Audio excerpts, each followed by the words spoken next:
The evening sun cast long shadows across the dusty streets of Opal, Wyoming Territory, as Zara Langford stared out the window of her father's mercantile, her fingers absent-mindedly tracing the cold silver band on her left hand that felt heavier with each passing day.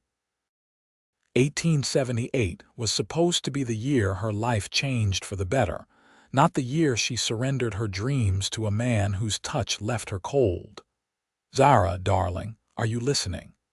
Her mother's voice cut through her thoughts. "Judge Porter's son will be here tomorrow to finalize the wedding arrangements. This match will save your father's business and secure our position in Opal. You should be grateful." Grateful. The word tasted bitter in Zara's mouth. At 22, she had imagined love would feel different than this calculated arrangement with Theodore Porter, the ambitious banker's son whose interest in her seemed limited to her father's struggling store and the land it sat on. "Yes, mother," she replied, her voice hollow as empty promises. She turned back to the inventory ledger, the numbers blurring before her eyes. The bell above the door jingled, and Zara looked up expecting to see Mrs. Henderson for her weekly supplies. Instead, a tall figure silhouetted against the setting sun stepped inside, bringing with him the scent of leather, horse, and open prairie. "Afternoon," the stranger said, removing his hat to reveal sun-weathered skin and eyes the color of a summer storm. His dark hair was longer than most men in town wore theirs, and a few days' worth of stubble shadowed his jaw. "Was hoping to pick up some supplies before heading back out." Zara straightened her posture and found her professional voice. "Of course, sir. What can I help you with today?" The man approached the counter, his spurs making a gentle rhythm against the wooden floor. "Coffee, ammunition for a Winchester, some jerky if you've got it." His eyes met hers, and for a moment Zara felt something stir within her that Theodore's careful courtship had never awakened. "We have all those things," she said, turning to gather the items. "Are you passing through or staying in Opal?" "Depends," he said, his voice carrying a hint of something she couldn't identify. "Name's Zachary James. Just bought the old Holloway ranch outside town, aiming to make something of it." Zara nearly dropped the container of coffee. The Holloway place had been abandoned for years after the drought drove the family east. "That's quite an undertaking, Mr. James." His smile reached his eyes, crinkling the corners. "Call me Zach. And I've never been one to shy away from hard work, Miss Langford. Zara Langford." She found herself returning his smile, the first genuine one she'd felt in months. "Well, Miss Langford, I'll be needing more than just these basics if I'm going to get that place running again." "I'll be a regular customer, I expect." The door opened again, and Theodore Porter walked in, his tailored suit immaculate despite the dusty streets. Zara's smile faded instantly. "Zara, my dear," Theodore said, pointedly ignoring Zachary as he approached the counter. "Father has approved the additional funds for the wedding. We can now afford the ceremony you deserve." His voice carried the confidence of a man who believed money could buy anything, including a bride's affection. "That's wonderful," Zara managed, feeling the weight of Zachary's curious gaze. Theodore finally acknowledged the cowboy with a dismissive glance. "I don't believe we've met. Zachary James just bought the Holloway place." Theodore's eyebrows rose slightly. "Did you now? Bold move considering its condition. Well, best of luck to you." His tone suggested he expected Zachary to fail. "Zara, I'll call for you at 7 for dinner at my parents' home." It wasn't a question. After Theodore left, silence filled the store until Zachary placed his money on the counter. "Congratulations on your engagement," he said, though his tone lacked enthusiasm. "Thank you," Zara replied automatically, wrapping his purchases. "He seems." Zachary paused, choosing his words carefully. "Certain of himself." Zara looked up, meeting his gaze. Yes, Theodore is very certain about many things. And you, Miss Langford, what are you certain of? The question caught her off guard. No one had asked what she wanted in a very long time. I'm certain that sunsets in Wyoming are beautiful, she said finally, and that my father's store has the best coffee in the territory. Zachary's laugh was warm and genuine. Fair enough. I'll be back to test that claim about the coffee. He placed his hat back on his head and gathered his supplies. Good day, Miss Langford. As the door closed behind him, Zara found herself staring at the empty space he had occupied, the familiar ache of longing in her chest now accompanied by something new, something that felt dangerously like hope. The next morning dawned bright and clear, the kind of spring day that promised possibilities. Zara arrived early at the mercantile, needing the solace of organizing shelves before her father arrived. Last night's dinner with the Porters had been suffocating hours of wedding plans and Theodore's father, Judge Porter, discussing how the mercantile would make an excellent addition to his son's growing business interests. The bell jangled, and Zara turned, surprised to see anyone this early. Zachary James stood in the doorway, hat in hand. Mr. James, you're an early riser. Ranch work doesn't wait for the sun, he said, stepping inside, and I believe I was promised exceptional coffee. Despite herself, Zara smiled. I don't recall making promises, but I can certainly oblige. She moved to the back room and returned with a freshly brewed pot. Consider this a welcome to Opal. As she poured him a cup, their fingers brushed, and Zara felt a warmth that traveled up her arm and settled somewhere near her heart. Thank you kindly, he said, his eyes never leaving hers as he took a sip. You didn't exaggerate. This might be the best coffee I've had since leaving Texas. Texas? Zara leaned against the counter, suddenly curious about this man who seemed so different from anyone in Opal. That's a long way from Wyoming. Wanted to make my own way, Zachary replied, setting down his cup. My father has a spread near San Antonio, but there's 6 of us brothers, not much room for making my own decisions. I understand that feeling, Zara said quietly. Zachary studied her for a moment. Your fiancé. He seems like a man who knows what he wants. Theodore has planned his life meticulously, she replied, avoiding his gaze, including who would make a suitable wife. And do you find his plans to your liking? The directness of his question should have offended her, but instead, Zara found it refreshing after months of polite pretense. My father's business is struggling. The Porters have influence. It's a sensible arrangement. Sensible, Zachary repeated, as if testing the word. Not exactly what songs are written about, is it? Before Zara could respond, her father entered from the back room. Zara, who are you? He paused upon seeing Zachary. Good morning, sir. Samuel Langford, proprietor. Zachary James. I've just purchased the Holloway Ranch. Samuel's expression brightened. Well now, that's excellent news. That property has potential with the right management. What brings you to our store so early? Your daughter's coffee and some additional supplies. I'm looking to repair the fencing on the north side before my cattle arrive next week. Cattle, you say?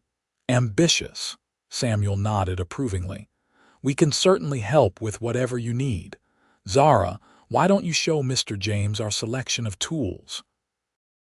As Zara led Zachary to the back of the store, she felt her father's approving gaze.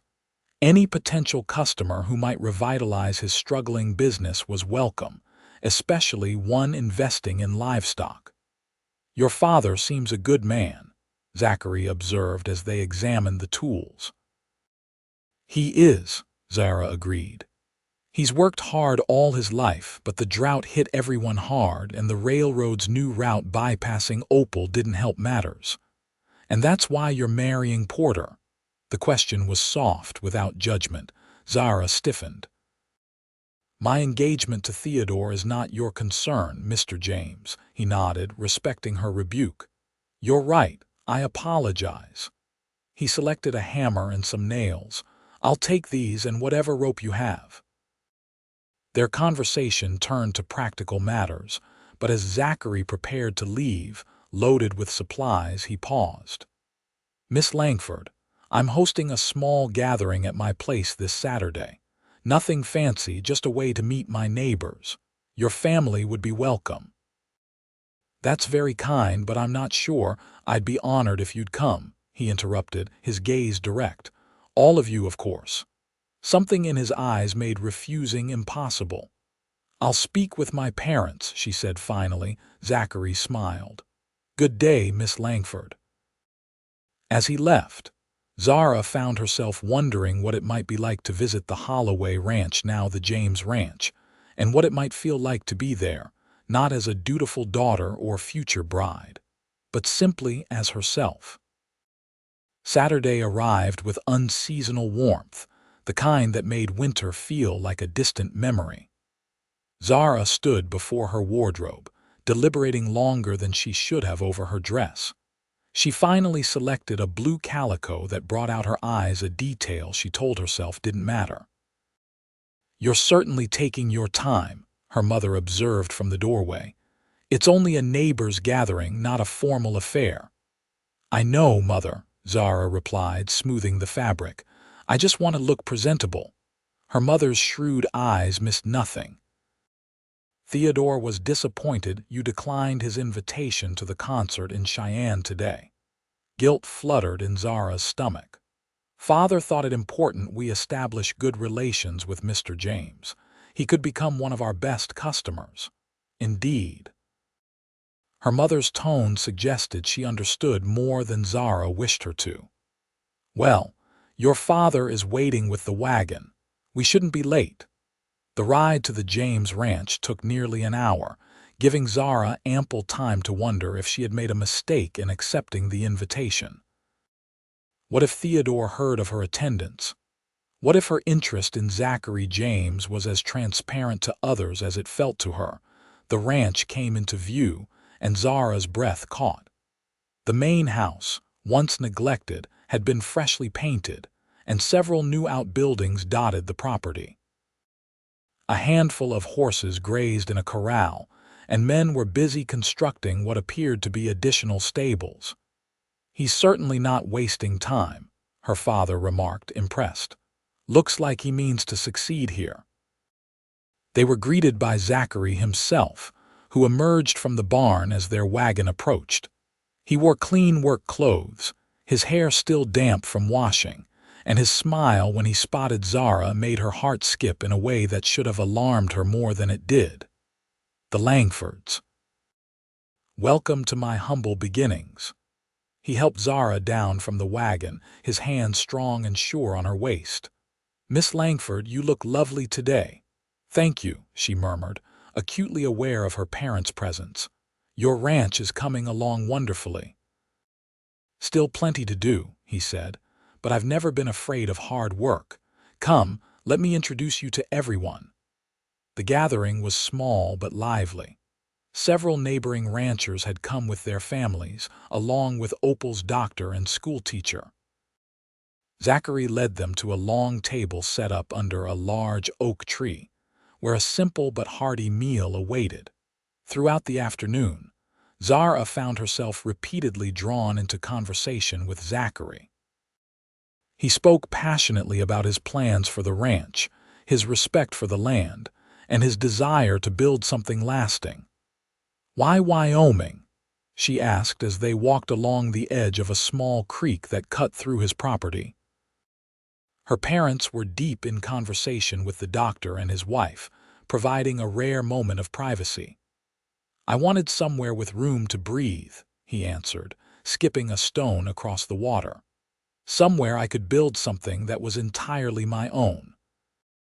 And there was nothing holding you in Texas. Zachary glanced at her, a hint of amusement in his eyes. If you're asking if I left a woman behind, the answer is no. My heart was free when I came to Opal. the implication that it might no longer be hung in the air between them. Zara looked away, focusing on the distant mountains. Theodore believes Opal has potential for growth, especially if the railroad reconsiders its route. And what do you believe, Zara? He rarely used her first name, and it sounded different on his lips, like a caress. I believe. She hesitated, then found her courage. I believe I've never thought much about what I want. It's always been about what's best for the family, for the business. And now I find myself thinking about it too much. Zachary took a step closer. And what is it you want? Before she could answer, her mother's voice called from the gathering. Zara, your father is ready to return home. The spell broken, Zara stepped back. I should go. Zachary nodded, disappointment evident in his expression. Thank you for coming today. As they walked back to the gathering, he added quietly, Theodore Porter is in town today. I saw him at the general store when I went for supplies this morning. Zara's step faltered. He told me he was going to Cheyenne. Well, unless he has a twin, he was very much an Opal, in conversation with a lady I didn't recognize. The information settled uncomfortably in Zara's mind as she bid farewell to Zachary and joined her parents for the ride home. Theodore had lied about his whereabouts, but why? And who was the woman he met instead? These questions occupied her thoughts until the following Wednesday, when Theodore appeared at the Mercantile, immaculately dressed as always. Zara, my dear, he greeted, kissing her cheek with practiced precision. I've missed you. How was Cheyenne? She asked, watching his face carefully. Not a flicker of discomfort crossed his features. Stimulating as always. The concert was magnificent. You would have enjoyed it. Perhaps next time, she said, the lie between them as tangible as the counter separating their bodies. Theodore produced a small package. I brought you a gift, a token of my affection. Inside was a delicate silver bracelet, tasteful and expensive. It's beautiful, Zara said, feeling nothing as she slipped it onto her wrist. Not as beautiful as you'll be on our wedding day. Theodore checked his pocket watch. I must go. Father has a meeting with potential investors for our new bank venture.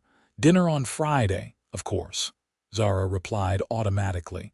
After he left, she removed the bracelet and placed it in her apron pocket, where it weighed like a shackle. The bell rang again, and Zara looked up to find Zachary entering, his expression brightening when he saw her alone. Miss Langford. Mr. James, how can I help you today? I need some items for the house, he said, approaching the counter. And I was hoping to see you. The directness of his admission made her cheeks warm. Mr. James, I'm engaged to be married. Yes, to a man who tells you he's in Cheyenne when he's in Opal meeting another woman. Zachary's voice was gentle despite his words. I'm not trying to interfere, Zara, but I saw what I saw. It could be innocent, she defended, though her heart wasn't in it. It could be, he agreed. Or it could be that the man you're prepared to spend your life with isn't being honest with you. And why would you care? The question came out sharper than intended. Zachary's gaze was steady. Because I think you deserve more than a sensible arrangement. I think you deserve passion, honesty, and a man who sees you for the extraordinary woman you are. Zara's breath caught. No one had ever spoken to her like this. Mr. James, Zach, he corrected softly. Call me Zach. Zach, she repeated, the name feeling intimate on her tongue. I can't. I have obligations. To a man who doesn't treasure you, he shook his head. At least find out the truth before you bind yourself to him forever. The wisdom in his words was undeniable. And how would you suggest I do that? Theodore will be at the new saloon Friday evening, according to what I overheard. Something about celebrating their new bank venture with investors. He paused. I thought you said you had dinner with him on Fridays. The implication was clear. Another lie. Thank you for telling me, Zara said quietly. Zachary nodded, his expression somber. I'd still like to purchase those household items. As she gathered his supplies, Zara felt as though she stood at a crossroads, with two diverging paths stretching before her, one safe and predetermined, the other unknown and potentially heartbreaking. Friday evening arrived with a note from Theodore, explaining that business required his attention and their dinner would need to be rescheduled. The neat handwriting belied the deception within, and Zara made her decision. "I'm going for a walk, Mother," she announced, donning her shawl. "I need some fresh air." Her mother looked up from her needlework. "Don't be too long. There's a chill in the air tonight." Opal was small enough that Zara could easily locate the new saloon near the edge of town. She hesitated outside, the sounds of piano music and laughter spilling onto the street. Women rarely entered such establishments alone, but her need for truth outweighed propriety. Taking a deep breath, she pushed open the door and stepped inside. The room fell momentarily silent as heads turned toward her, but she ignored the stares, scanning the crowded tables until she spotted Theodore in the far corner. He wasn't alone. A woman with vibrant red hair sat beside him, his arm draped possessively around her shoulders as he whispered something in her ear that made her laugh. The woman was beautiful in a bold way that Zara, with her quiet demeanor, had never been. Miss Langford. A familiar voice spoke beside her, and Zara turned to find Zachary standing there, his expression concerned. "I didn't expect to see you here." "I needed to know," she said simply, her gaze returning to Theodore, who still hadn't noticed her presence. "I'm sorry," Zachary said softly. "You shouldn't have had to see this." "No, I'm glad I did." Her voice was surprisingly steady. "It makes what I need to do much clearer." As if sensing her gaze, Theodore looked up then, his eyes widening in shock as he recognized her. He quickly removed his arm from the redhead and stood, making his way toward them with forced nonchalance. "Zara, what a surprise," he said, his tone suggesting she was the one who had done something inappropriate. "I was just discussing business with Miss Reynolds. Her father is considering investing in our bank." "How convenient that your business meetings include such intimacy," Zara replied, reaching into her pocket to retrieve his bracelet. "I believe this belongs with you and your business associate." She placed it in his palm, aware of the watching eyes around them. "Our engagement is over, Theodore. I won't marry a man who lies so easily." Theodore's face darkened. "You're making a scene over nothing. Miss Reynolds and I are welcome to each other," Zara interrupted. "Please don't call on me again." She turned to leave, head held high despite the whispers that followed her. Zachary was beside her in an instant, his hand gently at her elbow as he guided her outside. "That was brave," he said once they were on the street. "It didn't feel brave," she admitted. "It felt necessary." They walked in silence for a moment, the cool evening air a balm to her heated cheeks. "Would you allow me to escort you home?" he asked. "Not yet," Zara replied. "I'm not ready to face questions. Could we walk for a while?" Zachary nodded, and they fell into step together, following the quiet streets until they reached the edge of town where the vast Wyoming wilderness began. "Will there be consequences?" he asked finally. "For breaking the engagement," Zara considered this. "Theodore's pride is wounded and his father won't be pleased. They had plans for my father's store," she sighed. "But I couldn't go through with it, not knowing what I know now.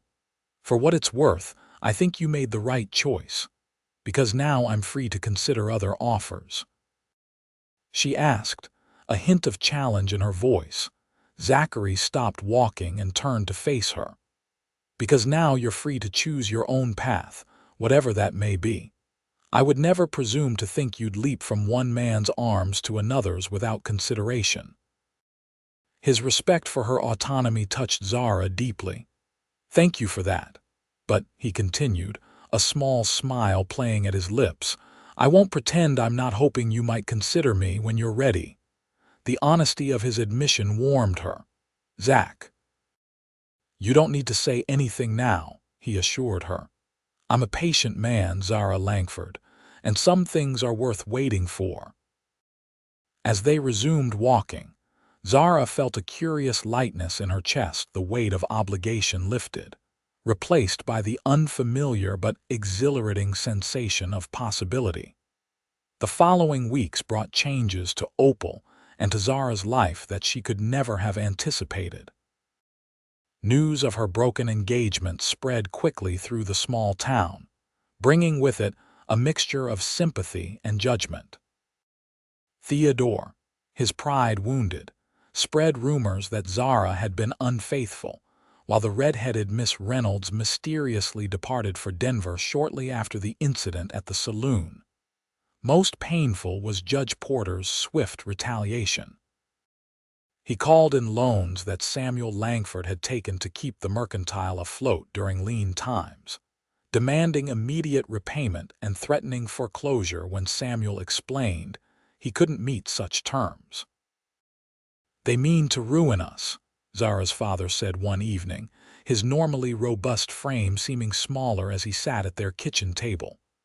30 years I've run that store, built it from nothing, and now—" "It's my fault," Zara whispered, guilt wrapping around her heart. "If I had just gone through with the wedding, no." Her father's voice was firm. "I would never trade my daughter's happiness for financial security. We'll find another way." But as days passed, no solution presented itself. The Porters controlled the only bank in Opal, and no one would risk opposing them by offering the Langfords assistance. Customers still came to the mercantile, but many of the town's more influential families began taking their business to the general store on the other side of town. It was on a particularly difficult day, when Zara had spent hours recalculating their dwindling finances, that Zachary James appeared at the store. He had been a constant, if respectful, presence in her life since that night at the saloon, stopping by for supplies and conversation but never pressing for more than she was ready to give. "Miss Langford," he greeted, noting her tired eyes. "Rough day." "Just business matters," she replied, attempting a smile. "What can I help you with today?" Instead of listing supplies, Zachary placed a folded document on the counter. "I'd like you to look at this." Puzzled, Zara opened it to find a business proposal, neatly written in a lawyer's hand. "What is this?" "A partnership offer," he explained. "My ranch needs supplies, and I need someone with experience in merchandise and inventory, someone I can trust." Zara's eyes widened as she read further. "You're proposing to invest in our store." "I'm proposing to save it," he corrected gently. "And in return, your father's expertise would help me establish a trading post at my ranch to serve the outlying farms and homesteads." Hope, fragile and tentative, began to bloom in Zara's chest. "Why would you do this?"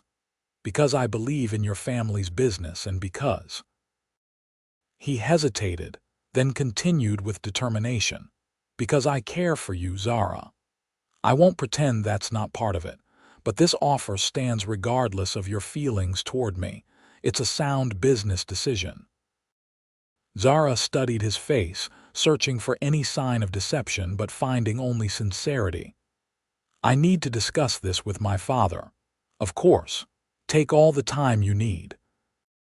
Later that evening, after reviewing the proposal with her parents, Samuel Langford sat back in his chair, a thoughtful expression on his face. "It's generous," he admitted, "and fair. James seems to understand business better than I gave him credit for." "The question," her mother interjected, "is what he expects in return from our daughter." "Mother," Zara protested, "Zach has been nothing but respectful. He made it clear this partnership stands regardless of personal matters." Her parents exchanged knowing looks. "And are there personal matters to consider?" her father asked gently. Zara felt her cheeks warm. "I admire him," she admitted. He's hardworking, honest, and kind, but after Theodore, I'm hesitant to rush into anything. As you should be, her mother agreed, surprising her. But don't let one man's dishonesty blind you to another's integrity. The following day, Zara rode out to the James ranch alone, the partnership papers in her satchel. The property had transformed even further in the weeks since she'd last visited. Cattle now grazed in fenced pastures, and the framework of a large barn was taking shape near the main house. She found Zachary mending a corral fence, his shirt clinging to his back with honest sweat.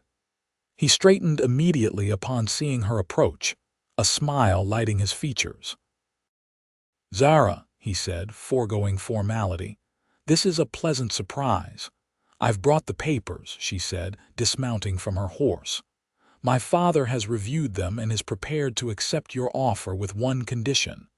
Zachary raised an eyebrow. "And that is?" "That you explain your true intentions. Not the business aspect, that's clear enough, but what you hope will come of this partnership between our families." His expression turned serious as he set aside his tools and approached her. "My true intentions," he repeated. "They're simple enough. I intend to build something lasting here in Opal. I intend to work hard, deal fairly, and create a life I can be proud of." He paused, his eyes never leaving hers. "And I intend to court you properly, Zara Langford, if you'll allow it, not because of this business arrangement, but despite it." The sincerity in his voice made her heart race. "Courting requires time," she said softly. "I need to be sure this time. I told you before I'm a patient man." He reached out slowly, giving her time to pull away, and took her hand in his. "We have all the time in the world." As spring melted into summer, the partnership between Zachary James and Samuel Langford flourished. The mercantile, freed from the Porters' financial stranglehold, once again became the heart of Opal's commerce. Meanwhile, the trading post at the James Ranch attracted settlers from miles around, creating a new hub of activity outside town. Judge Porter and Theodore made their displeasure known through small acts of obstruction, denying permits, challenging property lines, spreading whispers, but their influence waned as Zachary's star rose in the community. And through it all, Zachary courted Zara with a patience and determination that gradually melted the walls around her heart.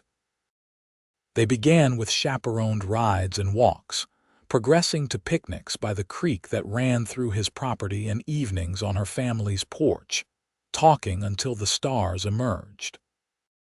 It was during one such evening in late July, the air heavy with summer heat and the scent of blooming wildflowers, that Zara finally gave voice to her feelings.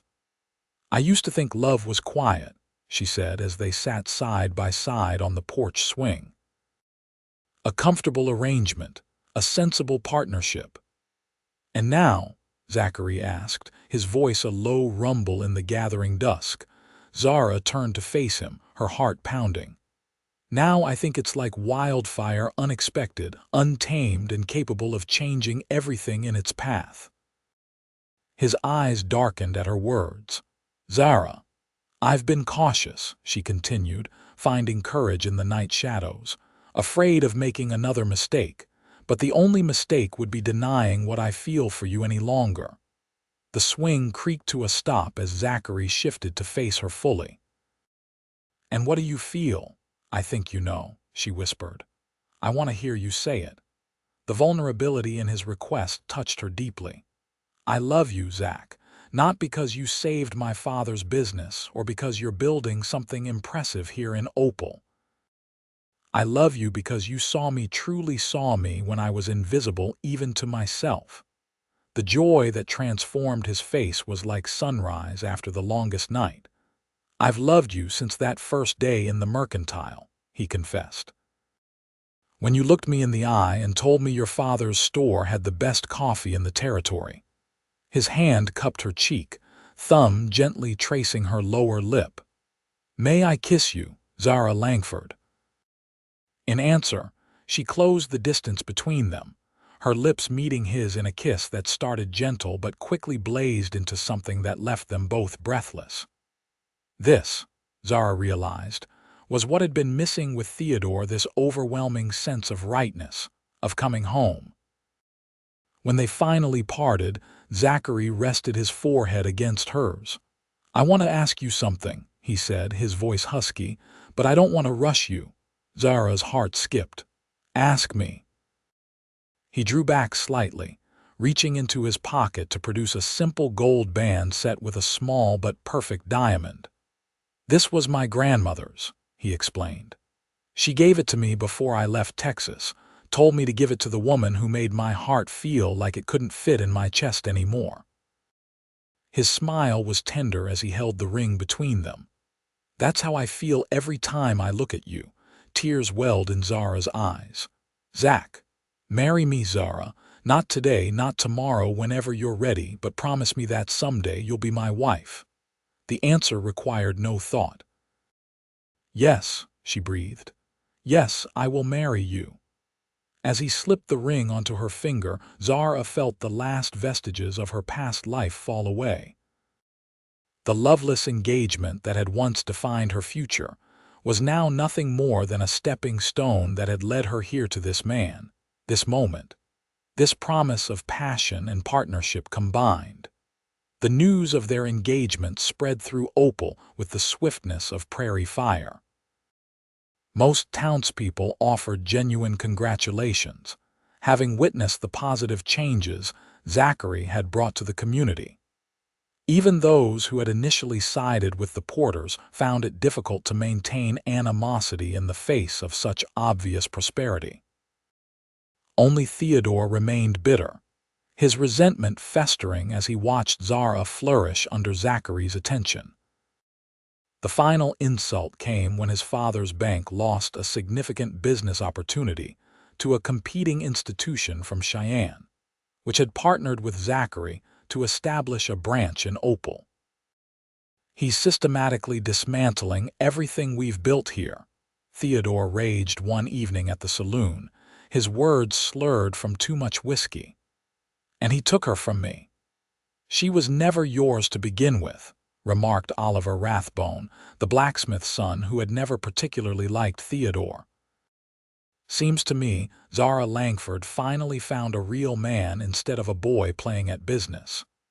The insult, delivered before an audience of townsmen, proved too much for Theodore's wounded pride.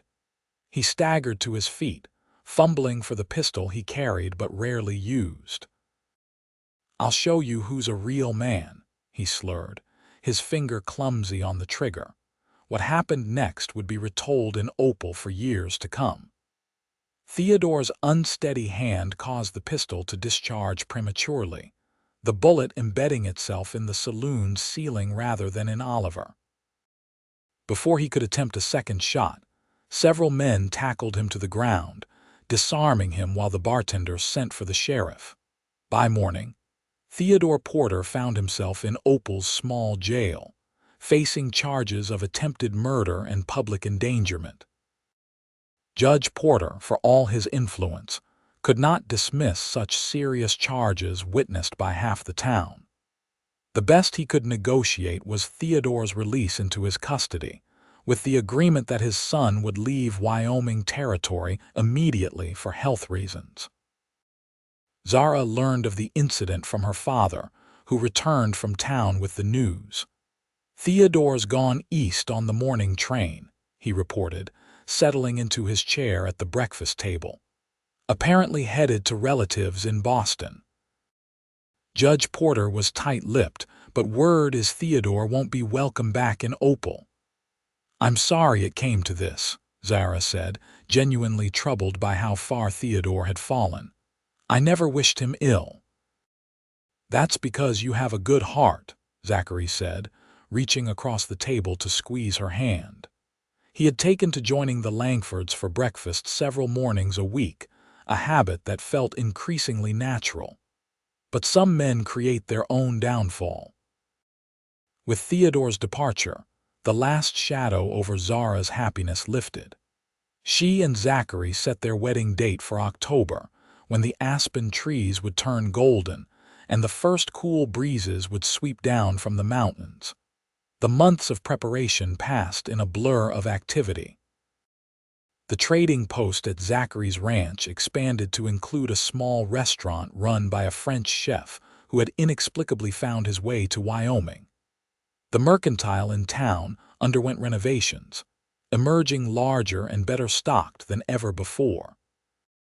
And Zara, to her surprise, discovered a talent for business that matched her father's, introducing innovations that attracted customers from as far as Cheyenne. Throughout it all, her relationship with Zachary deepened beyond the initial fire of attraction into something more enduring, a partnership of equals, built on respect and a shared vision of the future.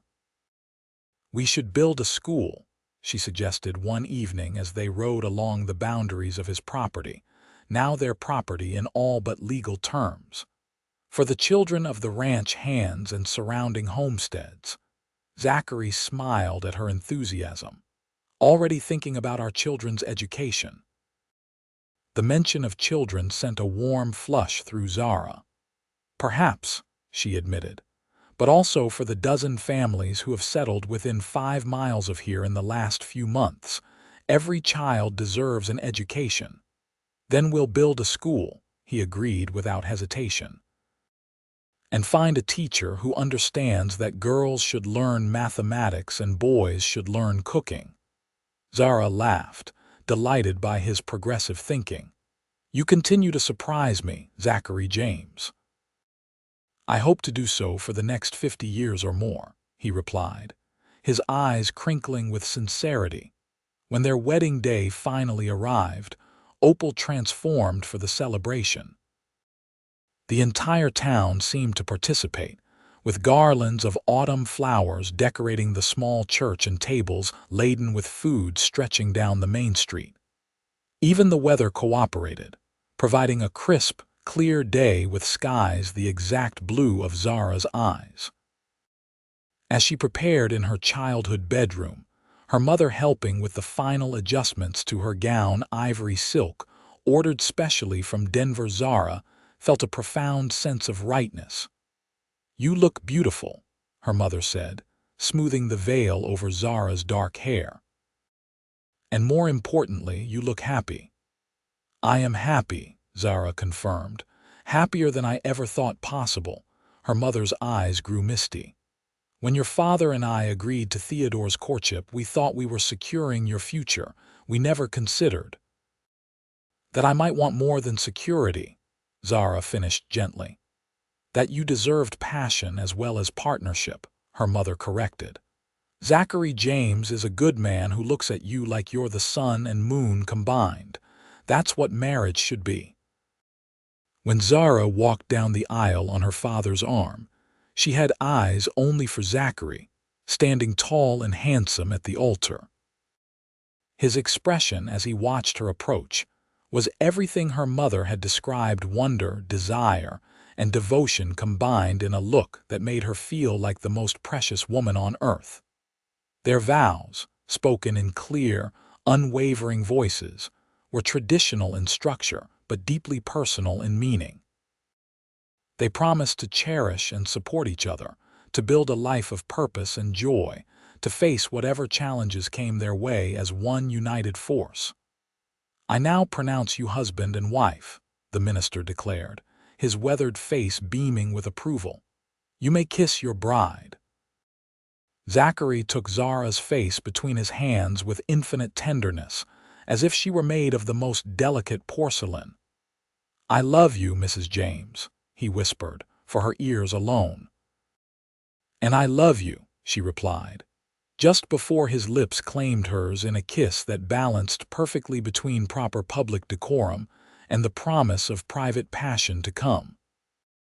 The celebration lasted well into the night, with dancing, feasting, and enough goodwill to wash away the last lingering memories of Theodore Porter and what might have been.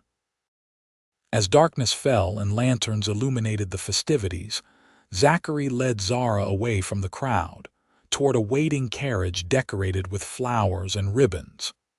"Ready to see your new home?" he asked, helping her inside. Though she had visited the ranch countless times, they had decided weeks ago that Zara would not see the inside of the main house until after their wedding. Zachary had insisted on preparing it as a surprise, allowing only her mother and a few trusted friends to assist with the final touches. "More than ready," she replied, settling against him as the carriage began its journey toward their future. The house, when they arrived, was aglow with warm light from every window. Zachary insisted on carrying her across the threshold, setting her down gently in an entryway adorned with fresh flowers and polished woodwork. "Welcome home, Zara James," he said, his voice husky with emotion. He gave her a tour of the rooms she would come to know intimately in the years ahead: the spacious kitchen with its modern stove, the comfortable parlor with bookshelves already filled with her favorite volumes, the study where they would manage their growing enterprises together. "You've thought of everything," she marveled, touched by the care evident in every detail. "I had help," he admitted. "Your mother was very specific about what a proper home should include." They ended the tour at the master bedroom, where Zachary hesitated for the first time that evening. "If you need time," he began, uncertainty clouding his features. Zara silenced him with a kiss that left no doubt about her readiness. "I have waited long enough to be truly yours," she whispered against his lips. "I don't wish to wait another moment." What followed was a night of discovery and tenderness, of passion that had been restrained for months finally finding its full expression. Zachary proved as attentive and intuitive a lover as he was a partner, guiding Zara through initial discomfort into realms of pleasure she had never imagined possible. "Is it always like this?" she asked much later, her body curled against his in the peaceful aftermath of their lovemaking. Zachary's laugh rumbled through his chest beneath her cheek. "No," he said, pressing a kiss to her forehead. "It gets better." True to his word, their physical relationship deepened alongside their emotional connection in the months that followed. Zara bloomed under Zachary's loving attention, discovering a boldness in herself that extended beyond their bedroom into all aspects of their shared life. She took an increasingly active role in their business ventures, her keen mind for numbers complementing Zachary's visionary approach. Together, they expanded the trading post into a thriving commercial center that served the growing community around their ranch.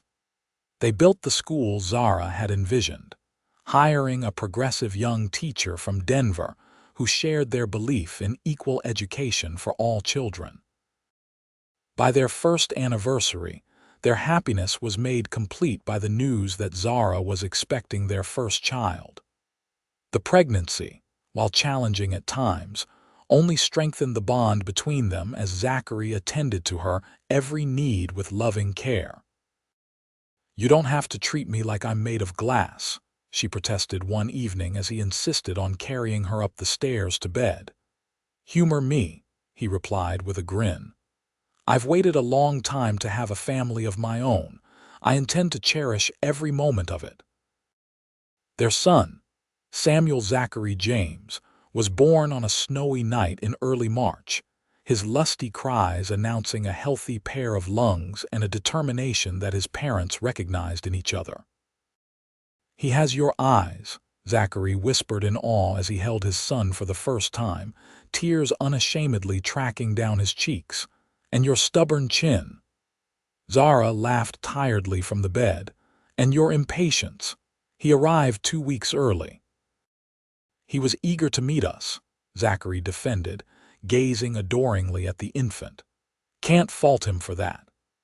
As spring returned to Wyoming and their son grew stronger each day, Zara often found herself reflecting on the journey that had brought her to this life.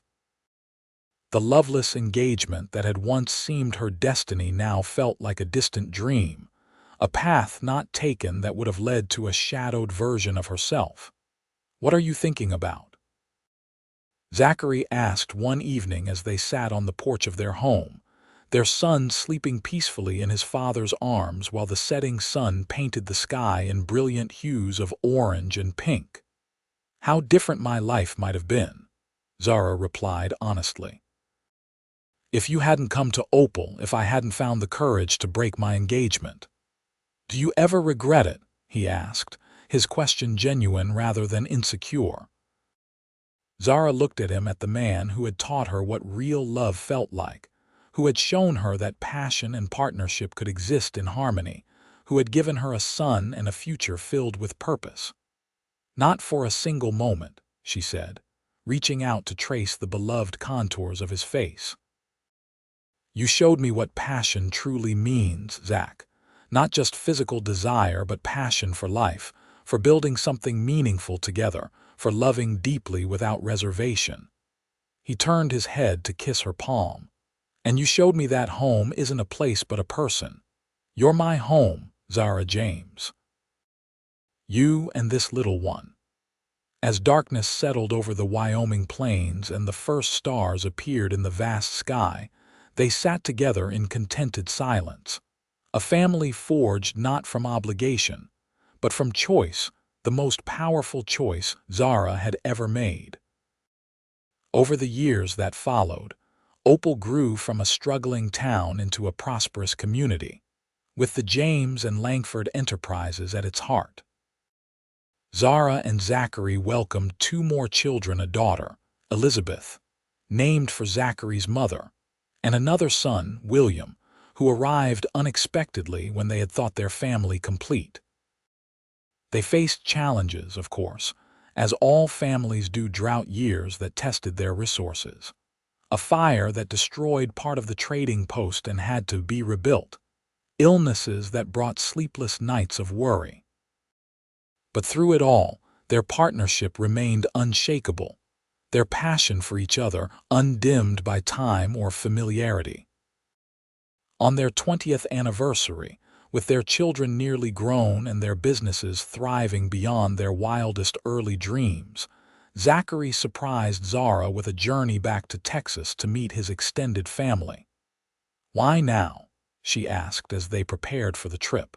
"We could have visited years ago." Zachary's smile held the wisdom of their years together.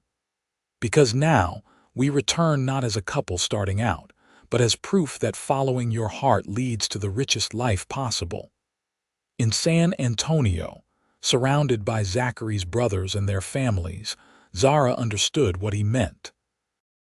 Their story of a woman who had broken a loveless engagement to follow her heart, and a cowboy who had traveled across states to find the woman he hadn't known he was searching for, had become a family legend, a testament to courage and the transformative power of true passion. "Do you ever wonder what became of Theodore?" Zachary asked one night as they lay together in the guest room of his eldest brother's home, the Texas heat necessitating open windows and light coverings. "Sometimes," Zara admitted. "I heard he married a banker's daughter in Boston, went into politics. Are you curious?" She turned in his arms to study the face that had grown even more beloved over 2 decades. "Only in the way one wonders about a fork in a road not taken. I know which path was meant for me." Zachary's kiss still had the power to make her heart race. His touch still awakened desire that 20 years of marriage had deepened rather than diminished. "Show me again," she whispered as his hands traced familiar paths across her body. "Show me what passion means." And in the warm Texas night, with stars shining through open windows and the distant sound of music from the city drifting on the breeze, he did, reminding her that the greatest adventure of her life had begun the day a dusty cowboy walked into her father's store and showed her a different future than the one she had resigned herself to accept. Years later, when their grandchildren gathered around asking for stories, it was this tale they requested most often: how grandfather, a determined young rancher with dreams larger than his pockets, had fallen in love with grandmother when she was promised to another man. Was it love at first sight? Their granddaughter, Zara's namesake, would inevitably ask, her romantic heart eager for confirmation. The elder Zara would exchange a knowing look with Zachary, his hair now silver but his eyes still that same stormy blue that had captured her attention so many years before. "It was recognition," she would say, "as if my heart knew his before my mind understood what was happening." "And you, grandfather," the children would prompt. "Did you know grandmother was the one right away?" Zachary's answer never varied. "The moment she looked me in the eye and told me her father's store had the best coffee in the territory," he would say with a wink toward his wife, "I knew I'd found a woman worth building a life around." Their love story, begun in the dust and promise of frontier Wyoming, continued to inspire not just their family but the community they had helped to build. The school they had established now bore their name, educating generations of children to value both practical knowledge and the courage to follow their hearts. And on quiet evenings when the day's work was done, and they sat together on the porch of the home they had shared for over 40 years, Zara would sometimes marvel at the twist of fate that had brought a Texas cowboy to her father's store on that spring day in 1878. "Thank you," she would say, her hand finding his as naturally as breathing. "For what?" he would ask, though he knew the answer. "For showing me what passion truly means in all its forms." And Zachary James, who had never regretted a single day of the life they had built together, would simply squeeze her hand in response, the gesture conveying what words could never fully express, that the greatest passion of all was not the fire of new love but the enduring flame of a love chosen every day, through joy and sorrow, prosperity and hardship, for a lifetime and beyond.